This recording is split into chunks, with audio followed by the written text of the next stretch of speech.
Look closely at the world around you. Touch the surface of your own skin. It feels solid, continuous, and unbroken.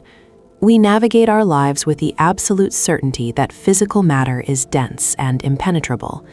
But this is the grandest illusion of human perception.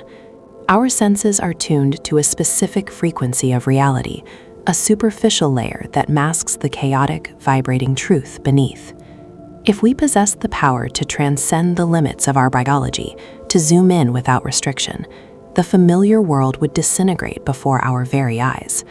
We are about to embark on a descent into the infinitesimal, a journey that will challenge your concept of what it means to exist. As we magnify reality by a factor of 1,000, the smoothness of your hand transforms into a rugged, alien terrain.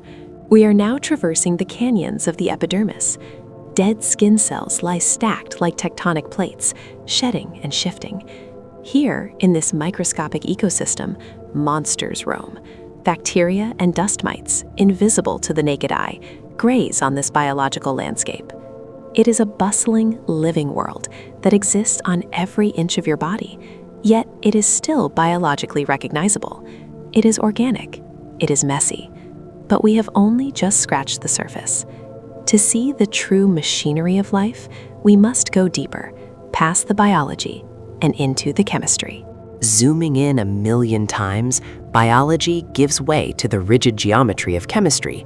We enter the cathedral of the cell.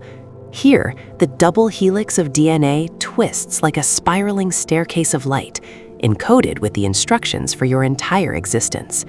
Proteins, the workhorses of life, march along molecular highways with mechanical precision. This does not look like random nature. It looks like advanced engineering.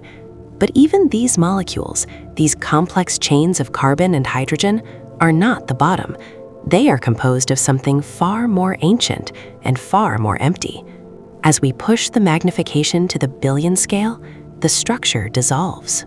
We have reached the atom, and the first thing you notice is the emptiness. The models you saw in school, plastic balls glued together, were lies of convenience. If the nucleus of this atom were the size of a marble resting on the center line of a football stadium, the electrons would be tiny gnats buzzing in the highest bleachers. Everything in between is a void. You, the chair you sit on, the planet Earth, it is all 99.9999. Diving into the center of that stadium, we find the nucleus. It is not a solid ball, but a raging storm. Protons and neutrons are held together by the strong nuclear force, the most powerful glue in the universe.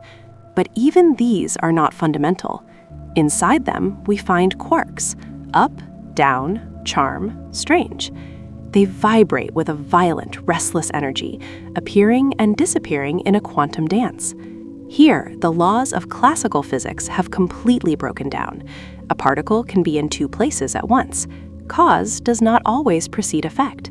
We are entering a realm where intuition fails, and mathematics is the only language left to describe the chaos. We are now zooming in to the Planck Scale, 10 to the power of -35 meters. We have reached the pixel size of the universe. Here, the smooth fabric of spacetime becomes a boiling, frothing soup known as quantum foam. The concepts of left, right, up, and down lose their meaning. Geometry itself becomes unstable. There is no smaller than this. To go smaller would require so much energy that it would collapse space into a microscopic black hole. This is the hard limit of our reality, the resolution of the simulation we call the universe. But what is the foam made of? Theoretical physics offers one final, beautiful hypothesis: string theory. At the very bottom, there are no particles. There is no matter. There is only music. Tiny, one-dimensional filaments of energy vibrating like the strings of a cosmic violin. The frequency at which a string vibrates determines if it appears to us as an electron, a photon, or a quark. The entire universe, from the burning stars to the thoughts in your brain, may just be a symphony of vibrating strings. We are not made of solid stuff. We are made of harmony and song, echoing in the void.